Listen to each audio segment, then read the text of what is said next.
মঙ্গল গ্রহে কি আগে প্রাণ ছিল? লাল এই গ্রহটাকে আমরা আজ দেখি একেবারে শুকনো, ঠান্ডা আর মরুভূমির মতো, কিন্তু অবাক করার মতো সত্য হলো এক সময় ছিল সম্পূর্ণ আলাদা।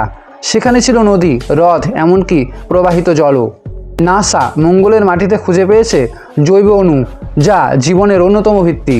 শুধু তাই নয়, মাঝে মাঝে মঙ্গলের বায়ুমণ্ডলে মিথেন গ্যাসও ধরা পড়ে, যা পৃথিবীতে অনেক সময় জীব থেকেই তৈরি হয়। বিজ্ঞানীরা বলছেন প্রায় 3 থেকে 4 বিলিয়ন বছর আগে মঙ্গল ছিল উষ্ণ, ভেজা এবং জীবনের জন্য উপযুক্ত।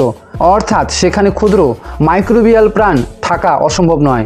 কিন্তু এখনো পর্যন্ত কোনো সরাসরি প্রমাণ, যেমন জীবাশ্ম বা জীবন্ত প্রাণ, মেলেনি। বর্তমানে নাসা মঙ্গলের মাটি সংগ্রহ করছে, যাতে ভবিষ্যতে পৃথিবীতে এনে আরও বিস্তারিত পরীক্ষা করা যায়। তাহলে উত্তরটা কি? মঙ্গল গ্রহে আগে প্রাণ থাকতে পারে, এমন সম্ভাবনা খুবই জোরালো, কিন্তু নিশ্চিত প্রমাণ এখনও আমাদের হাতে নেই। এ বিষয়ে আপনাদের কি মতামত অবশ্যই কমেন্ট করে জানান। পেজটি ফলো করে দিন এক্ষুনি।